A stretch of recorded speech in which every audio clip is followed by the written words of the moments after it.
제가 어릴 때 어머님께서 늘 하시던 말씀이 있었습니다. 그게 뭐냐면 바지 벗어놓고 그냥 가지 말고 꼭 개놓고 가라, 이것이었습니다. 그 말씀을 왜 하셨냐면은 제가 지금은 안 그런데 이제 어릴 때는 바지를 벗어놓고서는 마치 몸만 썩 빠져나간 것처럼 그 자리에 그대로 놔두고 갔기 때문에 그랬습니다. 그러니까 그때마다 어머니께서 잘 좀 개놓고 가라 늘 말씀을 하셨습니다. 그런데 다음 날이면 저는 또 어떻게 했을까요? 또 그대로 방 한가운데 몸만 쏙 빠져나간 그 바지 모양으로 그대로 놔뒀습니다. 애들이 그런 게 많은 것 같습니다. 여러 번 얘기해도 소용이 없습니다. 얘야, 공부 좀 열심히 해라. 또 약속에 늦지 말아라. 어른들에게 인사 잘해라. 그렇게 말하는데 애들은 어떻습니까? 진짜로 공부를 안 하죠. 진짜 안 하고요. 또 늘 시간을 안 지키고요. 또 인사도 그렇게 안 합니다. 오늘 아침에도 저희 사춘기 아들한테 야, 인사 좀 해야지 그랬더니 안녕하세요. 건성으로 이렇게 인사를 합니다. 애들뿐인가요? 우리 어른들도 마찬가지입니다. 아무리 말해도 안 하는 것이 있습니다. 제가 복권방 하는 분한테 들은 얘기인데요. 어떤 분이 일주일에 한 번씩 꼬박꼬박 와가지고 자그마치 100만 원어치 로또를 산다고 합니다. 매주 그렇다는 거죠. 버는 족족 그 로또에다 다 쏟아붓는 겁니다. 그분이 말하세요. 선생님, 그러지 마세요. 그거는 도박입니다. 제발 그만두시고 정신 차리세요. 얘기 안 됩니다. 그런데 계속해서 살아온답니다. 의사 선생님들은 말합니다. 소식하십시오. 술, 담배 하지 마십시오. 그런데 어떻습니까? 그렇게 합니까? 맛있는 거 보이면 오늘도 또 허리띠 딱 풀르고서 배가 터지게 먹고, 또 회식 가면은 또 고주망태가 되는 많은 사람들이 있습니다. 오늘 제목은 들음과 행함 사이입니다. 들음과 행함 사이. 듣기는 듣는데 행하지 않는 우리들의 모습을 돌아보는 시간입니다. 뭐가 문제일까요? 우리는 왜 듣고도 행하지 않을까요? 도대체 우리는 어떻게 행하는 사람이 될 수 있겠습니까? 오늘 하나님의 말씀을 듣고 우리 자녀, 또 우리 사랑하는 가족, 또 우리 자신도 행하는 사람이 될 수 있길 주님의 이름으로 축원합니다. 오늘 본문은 씨 뿌리는 비유 이야기입니다. 한 농부가 나가서 씨를 뿌립니다. 그런데 이 농부가 참 이상하죠. 씨를 좋은 밭에만 뿌리는 것이 아니고 길에도 뿌리고 돌밭에도 뿌리고 심지어 가시덤불에도 씨를 뿌립니다. 그 결과는 이렇죠. 길에 뿌려진 씨들은 새들이 와가지고 그냥 먹어버립니다. 돌이 많은 곳에 뿌려진 씨들은 그 뜨거운 햇살에 다 말라서 타버립니다.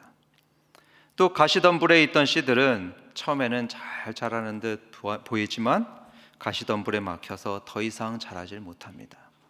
하지만 좋은 땅에 뿌려진 씨들은 어떻습니까? 쑥쑥 잘 자라서 100배, 60배, 30배의 열매를 맺었습니다. 여러분, 여기서 질문 하나를 드리겠습니다. 이 비유에 몇 개의 밭이 등장합니까? 너무 어렵습니까? 몇 개의 밭이 등장합니까? 보통은 그렇게 4개라고 얘기를 합니다. 그런데 예수님의 의도에 비추어 보면 딱 2종류의 밭이 있는 겁니다. 그 2종류가 어떤 밭일까요? 무슨 말인지 잘 안 들리는데요. 열매를 맺는 밭과 열매를 맺지 못하는 밭, 이렇게 2가지가 있습니다. 이걸 염두에 두고서 지금부터 이 비유에 대한 예수님의 설명을 한번 보겠습니다. 이 비유의 의미는 이렇습니다. 여기서 씨는 천국 말씀을 의미하는 거죠. 그리고 밭은 우리의 마음 밭을 의미하는 것입니다. 말씀을 듣는 사람들의 그 마음, 그거를 밭으로 표현을 한 거죠. 그리고 열매는 착한 행동을 의미합니다. 산상수훈도 보시면 말씀으로 변화된 삶, 그걸 열매라고 표현하는 것을 볼 수가 있습니다. 그렇게 볼 때 사람들의 마음밭 중에는요, 첫 번째로 길가 같은 마음밭이 있다고 합니다. 길가 같은 마음밭. 여러분, 길가 같은 마음밭은 도대체 어떤 걸까요? 한번 길가에 뿌려진 씨들을 생각해 보시길 바랍니다. 길가에 뿌려진 씨들. 그러면 새들이 와서 먹어버린다고 했죠? 마찬가지로 길가 같은 마음밭 같은 사람이 천국 말씀을 듣게 되면 어떤 일이 일어나느냐? 19절에 보시면 악한 자가 와서 그것을 빼앗아 간다 합니다. 그건 사탄을 의미하는 거죠. 사탄이 그걸 빼앗아 가 버려서 아무것도 남지 않게 된다, 이런 말씀을 하죠. 분명히 교회에 와서 말씀을 듣긴 들었는데 집에 가면 뭘 들었는지 하나도 기억이 안 나는 거, 그게 바로 이런 경우라고 할 수가 있겠습니다. 그러면요, 삶의 열매를 잘 맺을 수가 없게 됩니다. 두 번째로 돌밭 같은 마음이 있습니다. 돌밭 같은 마음, 이것은 어떤 걸까요? 돌밭에 뿌려진 씨는 움이 틉니다. 또 싹도 납니다. 그런데 돌밭이다 보니까 그 뿌리가 제대로 내려지질 못하죠. 그러다 보면 뜨거운 햇빛이 났을 때 잠깐 견디다가 싹 말라버립니다. 우리 마음밭이 이런 돌밭 같게 되면요, 말씀을 들을 땐 기쁘게 듣습니다. 기쁘게 듣는데 아픔이 오고 또 환난과 박해가 오면 어떻게 됩니까? 바로 그 믿음이 무너져 내립니다. 무너져 내리면서 예전에 안 믿던 모습으로 되돌아가 버리고, 그리고 선한 열매를 맺질 못하게 됩니다. 세 번째로 가시덤불 같은 마음밭이 있다고 합니다. 이 사람 역시 처음에는 말씀을 기쁘게 듣죠. 또 삶의 변화도 있습니다. 이런 말도 들을지 모르겠습니다. 와, 이 사람 교회 가더니 좀 변했네? 그런데 좀 있으면 어떻게 됩니까? 7절 보시면 가시가 자라서 기운을 막았다 합니다. 가시가 뭡니까? 세상의 염려입니다. 돈의 유혹입니다. 이런 유혹과 또 세상의 염려들이 막아버립니다. 즉, 이런 사람은 말씀을 듣긴 들었지만 이런 유혹에 넘어가 버려서 결국에 말씀대로 못 삽니다. 그리고 열매를 못 맺는 그런 경우죠.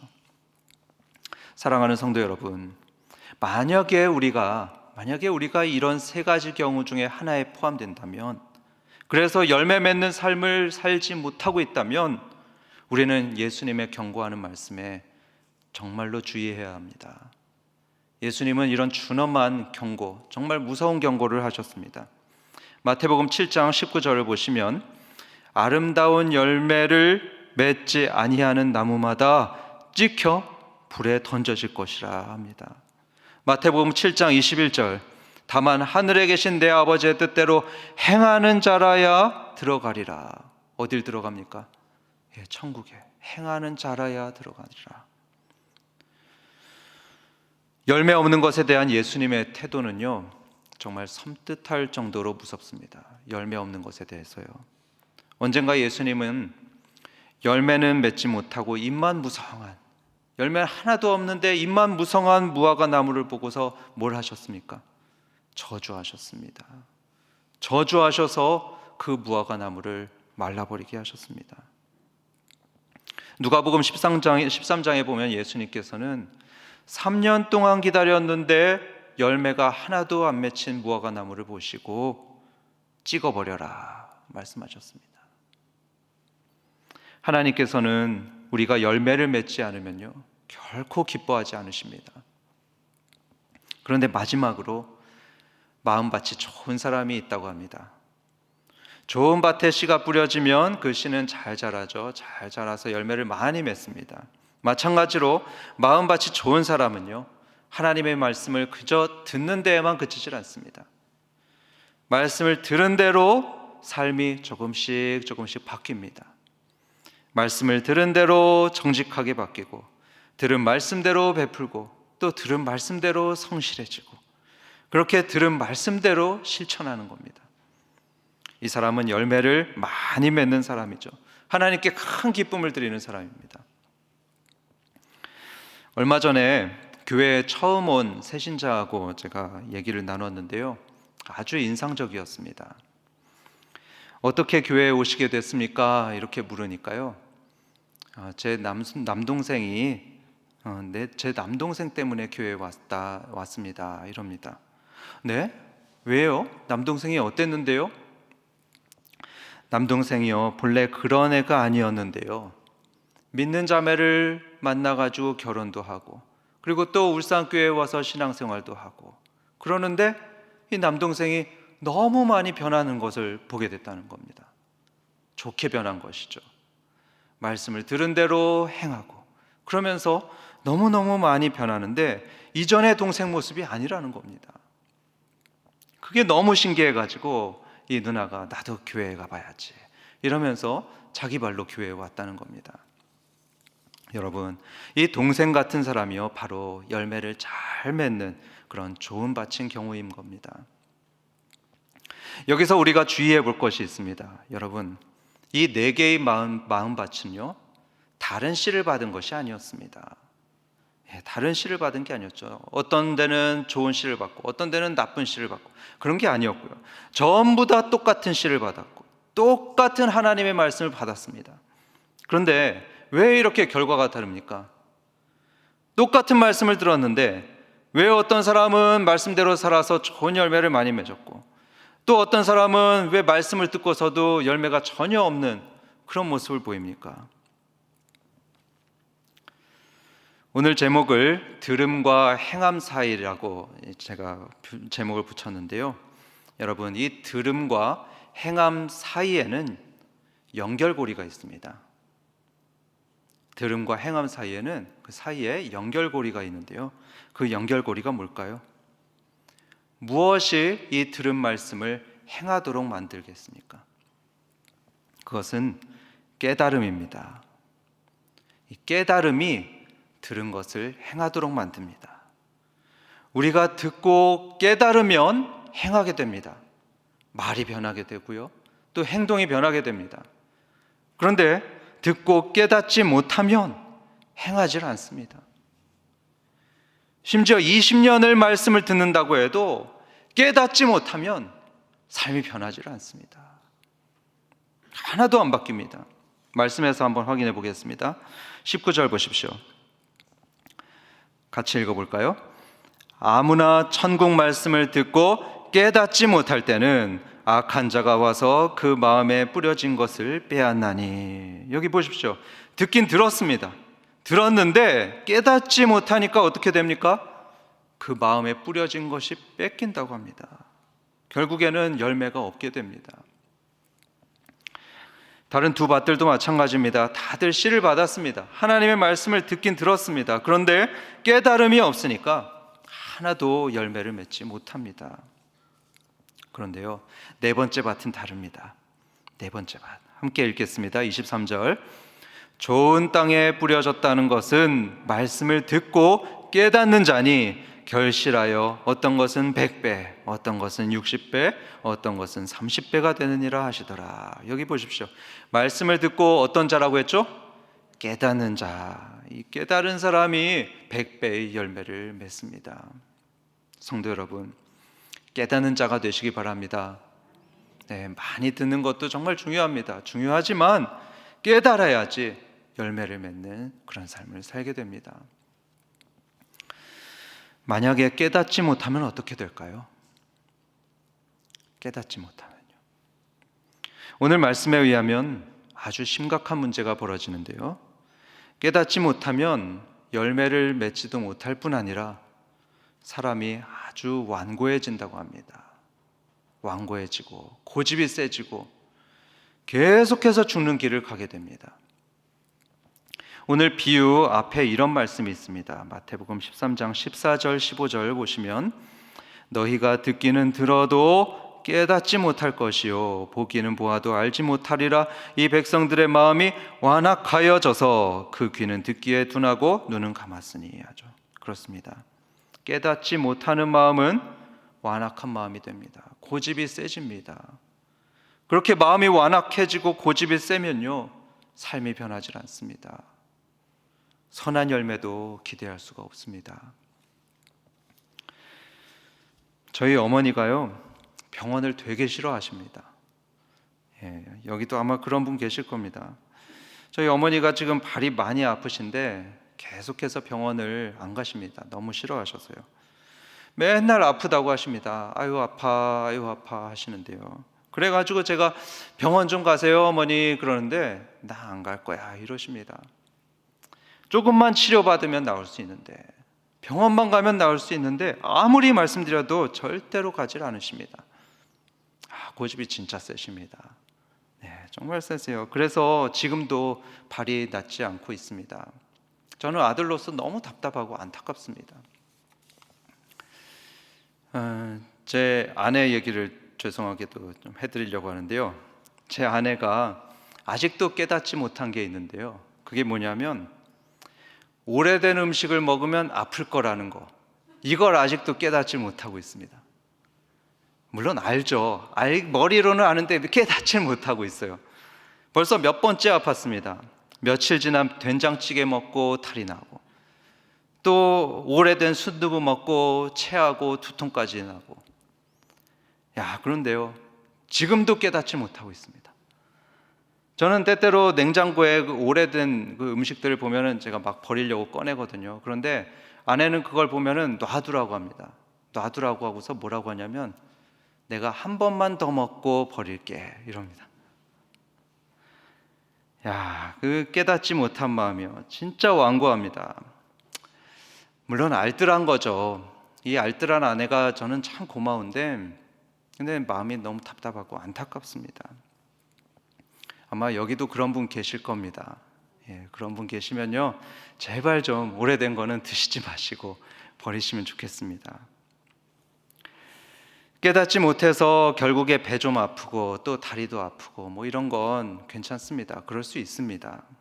그런데요, 하나님의 말씀을 깨닫지 못하고 죽는 길로 간다면 그건 정말로 심각한 문제입니다. 그런 사람들이 있습니다. 하나님께서는 계속 말씀하고 계시는데, 그래서 그걸 듣고는 있는데 깨닫지 못해서 계속해서 불순종하는 길로 갑니다. 계속해서 망하는 길로 가는 사람들이 있습니다. 그게 정말로 심각한 거죠. 바로왕이 그런 경우입니다. 바로왕, 하나님께서는 10가지 재앙을 쏟아부으셨죠. 그러니까 그 10가지 재앙을 다 맞으면서 하나님께서 계시다, 정말 하나님께서 능력이 있으시다, 이거를 눈으로 보고 몸으로 다 체험을 했습니다. 그런데 어떻습니까? 계속 못 깨닫습니다. 머리로는 아는데, 하나님이 전능하시다고 말은 고백하는데 마음으로는 깨닫지 못합니다. 그러니까 고집은 점점 더 세져갑니다. 그래서 그렇게 당하고도 또 하나님께 도전합니다. 애국 군대를 총동원을 하죠. 그러면서 홍해바다까지 모든 군사를 동원해서 쫓아갑니다. 결국에는 쫄딱 망해버리게 되죠. 이런 사람들이 참 많이 있는데요, 어릴 때는 교회를 다녔는데 결혼 후에 절에 다니는 사람들을 지금 몇 번 만나봤습니다. 이제는 돌아오라고 말씀드리죠. 이젠 돌아오세요. 다시 하나님 섬기세요. 그 죽은 우상을 섬기지 마시고 오십시오 얘기를 합니다. 그런데요, 뭐라고 대답하냐면 시댁 어르신들이 너무 완강한 불교 신자들이라서 그럴 수가 없답니다. 믿어야 하는 건 알긴 안 됩니다. 그래요, 믿어야죠. 교회 가는 거 좋죠. 이렇게 말을 하는데 어르신들 돌아가셔야 교회 가겠다고 대답을 합니다. 뭐가 문제입니까? 아직도 깨닫지 못해서 그렇습니다. 깨닫지 못했습니다. 자기 머리 위로 하나님의 진노가 내리붓고 있다는 것을 그걸 깨닫지 못하는 겁니다. 그 어르신들을 두려워할 것이 아니고 정말로 사시고 참된 능력이신 하나님께 돌아와야 산다는 것을 아직도 깨닫지 못해서 그런 겁니다. 제 마음이 너무 답답하고 안타깝습니다. 깨닫는 게 정말로 중요합니다. 그렇기 때문에 예수님께서는 마태복음 15장 10절에 이렇게 말씀하시죠. 불의를 불러 이르시되 듣고 깨달으라 하십니다. 제자들이 아무리 말해도 깨닫지 못할 때는요, 아직까지 깨달음이 없느냐 하십니다. 책망하시는 거죠. 하지만 제자들이 깨달았을 때는요, 이제 깨달았느냐 이렇게 흐뭇해하시던 주님이셨습니다. 오늘 얘기의 마지막도 보십시오. 51절에 보시면 이렇게 예수님 말씀하시죠. 이 모든 것을 깨달았느냐 하시니 제자들이 대답하되 그러하오이다 합니다. 깨닫는 게 정말로 중요합니다. 세상의 이치 또 세상의 진리 이런 것도 깨달아 알아야 하지만요, 무엇보다도 하나님의 말씀을 우리는 깨달아 알아야 합니다. 그렇다면 사랑하는 성도 여러분, 우리는 어떻게 해야지 깨달아 알 수 있을까요? 어떻게 하면 깨달아서 우리 삶이 변화되고 또 선한 열매를 맺는 사람이 될 수 있을까요? 불교에서는요, 뭐가 목표인가 보니까 깨닫는 게 목표라고 하더라고요. 깨닫는 것, 그것을 불교 용어로 각오라고 합니다. 깨달을 각, 깨달을 오 해서 각오가 이들의 그 삶의 목표입니다. 그런데 뭘 깨달아야 하는가 하니까요, 자기가 아무것도 아니라는 것을 깨달아야 된답니다. 자기는 아무것도 아니고 무라일체, 세상과 나는 하나다, 이것을 깨달으려고 한답니다. 그걸 깨닫기 위해서 이들은 수행을 합니다. 굉장히 고행을 하죠. 그 수행하는 방법에 세 가지가 있다고 하죠. 좌선이 있고 공안이 있고 참선이 있고, 이렇게 세 가지 공부를 좀 했습니다. 그래서 이렇게 세 가지 수행을 해야지 깨달음에 이를 수 있다. 그래가지고 어떤 수행자는 50대 수행자였는데 기록에 의하면 동굴 속에 들어가서 이제 그 과부자를 틀고 앉아서 3시간 동안 매일매일 하나도 움직이지 않고 미동도 않고 3시간씩 그렇게 고행을 했다고 합니다. 이렇게 이 사람들은 육체적인 고행 또 수행을 통해서 깨달음을 얻고자 그렇게 노력을 합니다. 하지만 여러분, 그렇게 해서 과연 깨달아질까요? 과연 깨달아질까요? 그분들께 안 좋은 소식을 제가 말씀드리겠는데요, 하나님께서는 결코 그럴 수 없다고 합니다. 결코 그럴 수 없다. 마태복음 13장 14절에 보시면 이렇게 되어 있습니다. 너희가 듣기는 들어도 깨닫지 못할 것이요 보기는 보아도 알지 못하리라. 죄인된 너희는 못 깨닫는다 하는 겁니다. 로마서 3장 10절과 11절에 기록된 바 의인은 없나니 하나도 없으며 뭐라고 하죠? 깨닫는 자도 없고. 신명기 29장 4절 그러나 깨닫는 마음과 보는 눈과 듣는 귀는 오늘까지 여호와께서 너희에게 주지 아니하셨느니라.